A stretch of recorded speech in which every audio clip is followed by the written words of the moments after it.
పేరు రాజేశ్వరి అండి. మాది ఎరకన్నపాలెం. మా అమ్మగారికి 10 ఇయర్స్ బట్టి బాగా హెల్త్ ప్రాబ్లమ్ ఉంది.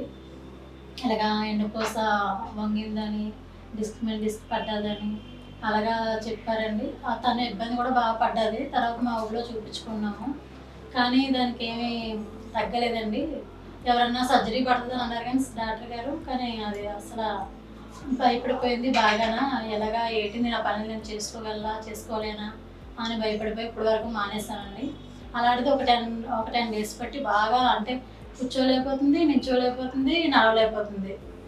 ఒక 5 నిమిషాలు నించున్నా సరే నొప్పి వచ్చేస్తుందంట. అయితే మాకు తెలిసిన వాళ్ళకి ఫోన్ చేసి మేము రిపోర్టులు పెడితే కిమ్స్ హాస్పిటల్లోని న్యూరో సర్జన్ రావూరి శ్రీనివాసరావు గారికి పంపించారండి. పంపిస్తే ఆయన చూసి మమ్మల్ని ఇమీడియట్లీ రమ్మన్నారు. రమ్మంటే మేము వచ్చాము. సార్ ఫోన్ చేసి, అమ్మ మీరు భయపడవలసింది ఏమీ లేదు, ఇక్కడ చాలా బాగా చేస్తాను నేను, నెక్స్ట్ డే కోలుకుంటారు, మీ అమ్మగారు ఏం కాదు అని మాకు భరోసా ఇచ్చారండి. Next day కూర్చోబెట్టేశారు. 3 రోజులకి పంపించేశారండి. చాలా బాగా చూశారు.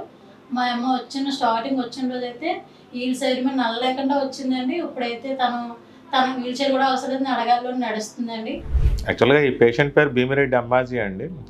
తను యాక్చువల్గా 10 సంవత్సరాల నుంచి నడుము నొప్పి, కాళ్ళ తిమ్మిర్లతో సఫర్ అవుతుంది. యాక్చువల్గా మన హాస్పిటల్కి రాకముందు 10 రోజుల నుంచి ఆ ఇబ్బంది ఎక్కువైంది. క్షణం నిలబడినా కానీ తిమ్మిర్లు, మంటలు, నిలబడలేక కూర్చుండిపోయేది. ఆ ఇబ్బందితో మనకి హాస్పిటల్కి వచ్చింది. అన్ని టెస్టులు చేసిన తర్వాత నడుములో ఎముక తొలగి నరం, కాళ్ళకు వచ్చే నరం నొక్కుకుపోతుంది. దీన్ని మా లాంగ్వేజ్లో స్పాండిలోలిస్థెసిస్ అంటాం.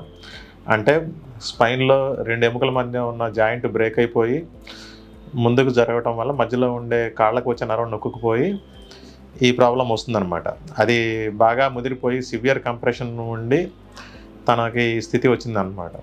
సో వాళ్ళకి సర్జరీ చెప్పారు. సర్జరీ చెప్తే కాళ్ళు పడిపోవు కదా అని వాళ్ళు టెన్షన్ పడ్డారు. అదేమీ లేదు, మీకు చేసిన నెక్స్ట్ డేనే నడిపిస్తా అని కాన్ఫిడెన్స్ ఇస్తే వాళ్ళు రెడీ అయిపోయారు. ఇమీడియట్గా అడ్మిట్ అయిన నెక్స్ట్ డేనే సర్జరీ చేసాము. సర్జరీ చేసిన నెక్స్ట్ డేనే ఈ సర్జరీ ఏంటంటే ఎముకలు బ్రేక్ అయినాయి కాబట్టి ఫిక్స్ చేస్తాం. ఏ 2 ఎముకల మధ్యలో జాయింట్ బ్రేక్ అయిందో ఆ రెండింటి మధ్యలో స్క్రూస్, రాడ్స్ వేసి ఫిక్స్ చేసి ఆ నరం ఏ ఒత్తిడి ఉందో దాన్ని ఫ్రీ చేస్తాము. దానివల్ల ఆ నరాలు కాళ్ళకు వస్తాయి కాబట్టి ఆ నరం ఒత్తిడి తీసేయటానికి కాళ్ళు ఫ్రీ అయినాయి.